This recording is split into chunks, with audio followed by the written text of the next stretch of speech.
Magandang umaga mga kabayan, Kuya Rons TV at ito na naman po tayo nag-update dito sa Manila Bay, Dolomite Beach. Isang mapagpalang umaga at makakalikasang araw sa atin lahat.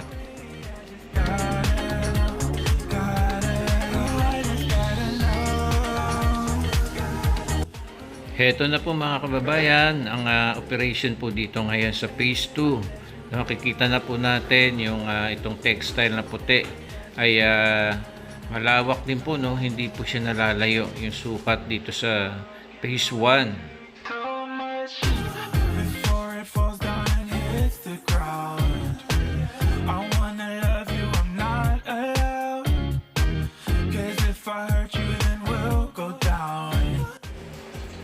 Sabi nga sa information na nakalap po natin, yung disenyo nitong Dolomite Beach ay naka-concave para magmukhang natural na beach.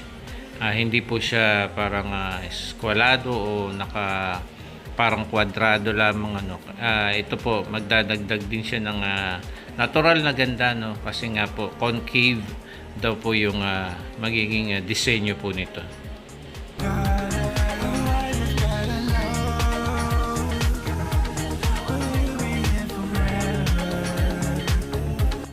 By the way, ang sukat po nitong Dolomite Beach ay nasa 500 meters po mula doon sa may bakod ng Embahada, at paglagpas naman dito sa may rampang ginawa dyan ay bibilang lamang ng mga ilang metro daw po dyan, ay yun na daw po ang kabuuan ng 500 meters.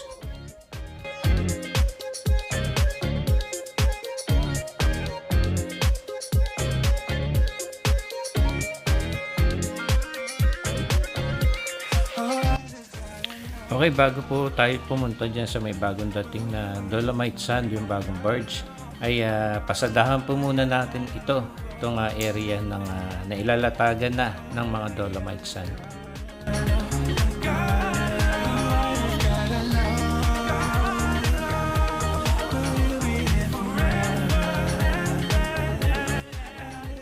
Ito po mga kababayan, paulit-ulit ko rin sinasabi na kapag ito ay naayos na, natapos na, napakaganda nitong lakaran. Ito na yung kabuuan niya na 500 meters, isang buong mahabang puro dolomite na yung ating makikita rito. Ayun, nako, sabik na po tayo.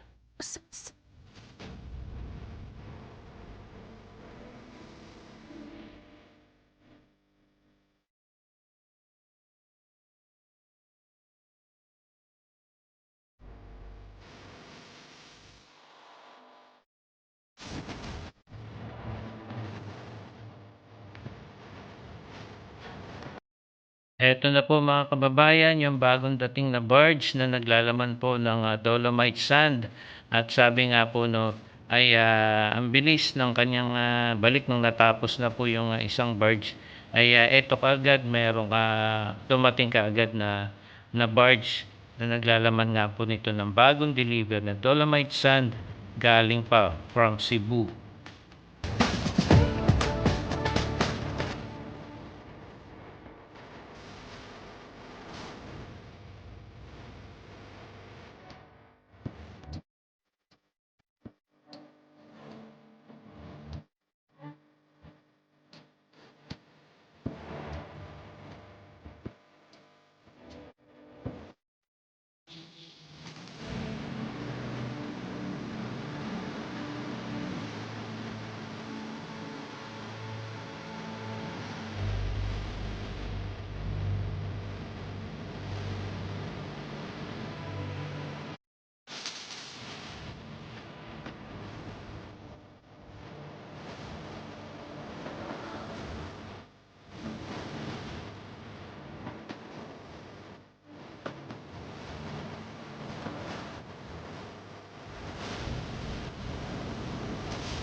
Yan na po mga kababayan, kung matutuloy nga po yung pagbubukas sa mahal na araw o soft opening nitong Dolomite Beach, Manila Bay, ay napakaganda rin po kahit papaano ay medyo mahaba-haba na rin at malawak na yung ating malalakaran dito na mayroong Dolomite Sand.